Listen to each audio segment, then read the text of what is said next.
সবাইকে গল্পকথা ইউটিউব চ্যানেলে স্বাগত। বিনোদন ও স্পোর্টসের এরকম আরো নিউজ পেতে আমাদের চ্যানেলটি সাবস্ক্রাইব করুন ও বেল বাটনে প্রেস করুন। রাজস্থান রয়্যালসের ব্যাটসম্যান জস বাটলারকে মান কাট রান আউট করে সমালোচনায় পড়েছেন রবিচন্দ্র অশ্বিন। অথচ অশ্বিন নিজেই বুধবার ইডেন গার্ডেন্সে ম্যান কার্ডিং আউটের শিকার হচ্ছিলেন। কিন্তু কলকাতা নাইট রাইডার্সের ক্যারিবীয় অলরাউন্ডার আন্দ্রে রাসেল অশ্বিনকে ম্যান কার্ডিং আউটের সুযোগ পেয়েও তা করেননি। ছবিতে দেখা যাচ্ছে রাসেল বল ডেলিভারি দেওয়ার আগেই রানের জন্য হাঁটা শুরু করেছেন। গত সোমবার পাঞ্জাবের ছুড়ে দেয়া 185 রানের টার্গেট ভালোভাবেই তাড়া করছিল রাজস্থান। 69 রান করে ফেলেছিলেন বাটলার।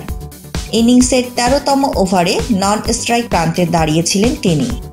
অশ্বিন বল করার আগেই ক্রিজ ছেড়ে দেন এ ব্যাটসম্যান। পেছনে ফিরে দেখেন স্টাম্প ভেঙে দিয়েছেন বোলার। ঘটনার আকস্মিকতায় কিছুটা অবাক হলেও নিয়ম মেনে সাজঘরে ফেরেন বাটলার। তার আউটের পরেই ব্যাটিং বিপর্যয়ে পড়ে রাজস্থান। শেষ পর্যন্ত হেরে এর খেসারত গুনতে হয়। টিভি রিপ্লেতে দেখা যায় বল হাত থেকে ছোড়ার আগ মুহূর্তেও ক্রিজে ছিলেন বাটলার। অশ্বিন কিছুটা অপেক্ষা করায় ক্রিজ ছেড়ে সামনের দিকে এগিয়ে যান তিনি। এরপরই বল দিয়ে স্টাম্পের বেল ফেরান বোলার। প্রশ্ন উঠেছে, তাহলে কি ইচ্ছা করেই বাটলারকে মান কার্ডের ফাঁদে ফেলেছেন অশ্বিন? অবশ্য তা মানতে নারাজ অশ্বিন। এটা আপনা আপনি হয়ে গেছে, আগে থেকে পরিকল্পনা ছিল না। আমি ক্রিকেটের নিয়মের বাইরে কিছু করিনি।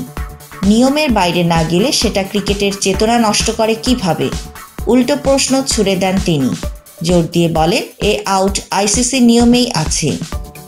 মান কার্ড আউট নিয়ে বিতর্ক আগেও উঠেছে, তবে এবার এমন আউটের পর সোশ্যাল মিডিয়ায় অশ্বিনকে রীতিমতো ধুয়ে দিচ্ছেন সাবেক ক্রিকেটার সহ সংশ্লিষ্টরা।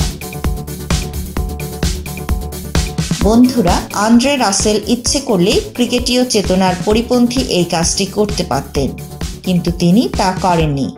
তো এই বিষয়ে আপনাদের মতামত জানিয়ে দিন আমাদের কমেন্ট বক্সে।